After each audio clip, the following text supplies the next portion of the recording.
Hello guys, welcome back to one more mini vlog. నేను ఇప్పుడు ఎక్కడికి వెళ్తున్నా అనుకుంటున్నారా? యాక్చువల్గా మేము ఎక్కడికి వెళ్తున్నామంటే అందరికీ తెలుసు కదా, జగన్నాథ రథయాత్ర అని. మేము ఇప్పుడు కోరాపుట్ వెళ్తున్నాం. అండ్ ఇది కోరాపుట్లో ఉన్న రూట్ అనమాట. కోరాపుట్ వెళ్ళడానికి ఇంకా 2 hours పడుతుంది ఇక్కడ నుంచి.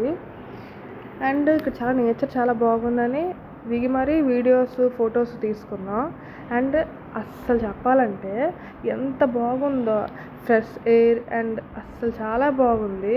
ఇక్కడ రెయిన్ కూడా పడింది లైట్గా. అండ్ ఇక్కడ ఎండలు అసలు ఎక్కువ ఉండవు, ఎప్పుడూ రెయినీ అనమాట. సమ్మర్ సీజన్లో కూడా రెయిన్గానే ఉంటుంది కోరాపుట్లో.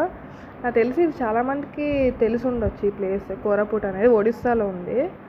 అండ్ మేము ఈ కార్లో విజయనగరం నుంచి స్టార్ట్ అయ్యాం. ఇక్కడికి వచ్చేసరికి ఒక 5 hours అలా పట్టింది.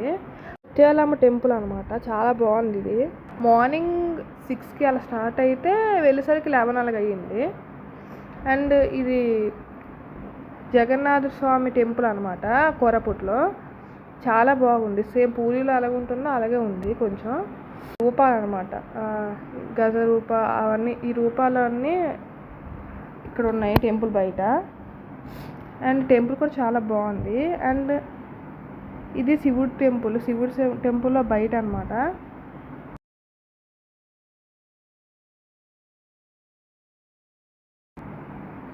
ఇక్కడ నేచర్ చాలా బాగుందని, అసలు ఎంత బాగుందండి, ఫుల్ నేచర్ అనమాట. అసలు ఎక్కడ పొల్యూషన్ కూడా లేదు ఈ ప్లేస్లో, అంత బాగుంది. ఇది మా తాతగారు వాళ్ళ అప్పుడు ఉండే వాళ్ళ ఇల్లు.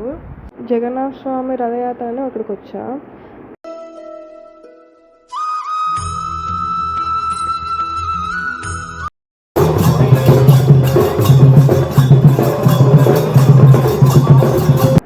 ఇప్పుడైతే కోరాపుట్ రైల్వే స్టేషన్ చూడడానికి వెళ్తున్నా. ఇప్పుడైతే విజయనగరం స్టార్ట్ అయిపోయాం. నెక్స్ట్ వ్లాగ్లో కలుద్దాం. Until then bye bye.